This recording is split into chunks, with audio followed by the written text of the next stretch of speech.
દક્ષિણ ગુજરાતને મળ્યું પ્રથમ કેન્સર નિષ્ણાત ડોક્ટર દંપતી ડોક્ટર રાહુલ પરમાર અને ડોક્ટર હની પરીખ પરમાર આપે છે નવી આશા.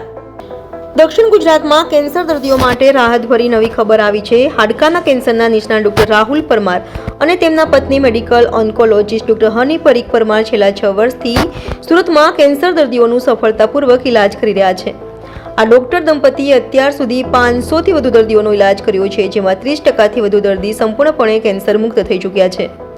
કેન્સરનું સારવાર શક્ય યોગ્ય માહિતી જરૂરી પ્રેસ કોન્ફરન્સમાં ડોક્ટર રાહુલ પરમારે જણાવ્યું કે હાડકાના કેન્સરના કેસોમાં ઝડપથી વધારો થઈ રહ્યો છે. તેઓએ કહ્યું કે તેનો ઇલાજ સંપૂર્ણપણે શક્ય છે, પણ યોગ્ય માહિતી અને સમયસર ઇલાજ ન મળવાથી દર્દી મુશ્કેલીમાં રહે છે. દક્ષિણ ગુજરાતમાં હાડકાના કેન્સરના નિષ્ણાત તરીકે હાલમાં માત્ર હું જ સારવાર આપી રહ્યો છું. વીકેર હોસ્પિટલનો 2 વર્ષનો જયંતિ ઉત્સવ રવિવારે સુરત સ્થિત વીકેર હોસ્પિટલના 2 વર્ષ પૂર્ણ થવા પર એક કાર્યક્રમનું આયોજન કરવામાં આવ્યું, જેમાં કેન્સરમાંથી સાજા થયેલા 11 બાળકોએ વૃક્ષારોપણ કર્યું. આ પગલું કેન્સર દર્દીઓના જીવનમાં નવી આશાની ચિહ્નરૂપ બન્યું.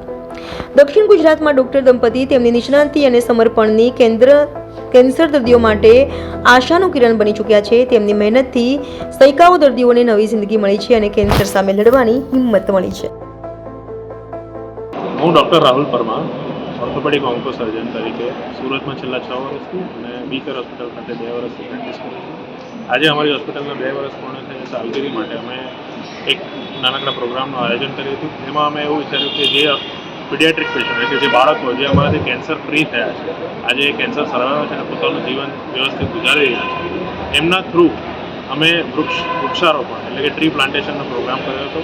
સાથે સાથે અમારા જે બીજા દર્દીઓ છે એમના માટે પણ અમે એક નાનકડો સન્માન સમારોહ આજે યોજ્યો છે. એના માટે આજે અમે બધા અહીંયા ભેગા થયા છીએ. સાથે હું તમને વીકેર હોસ્પિટલમાં અમે કીમોથેરાપી, ઇમ્યુનોથેરાપી, ટાર્ગેટેડ થેરાપી જેવી થેરાપી, ડે કેર સેન્ટર અને 24 કલાક ઇમરજન્સી સેવાઓ ઉપલબ્ધ છે. સાથોસાથ હાડકા અને સ્નાયુના કેન્સર જે સર્જરીઓ માટે પહેલાં અમદાવાદ અને મુંબઈ જવાની જરૂર પડતી હતી, એ બધી જ સર્જરીઓ અને બધી લેટેસ્ટ ટેકનોલોજીઓથી આજે અમે અહીંયા એ સર્જરીઓ કરી શકીએ.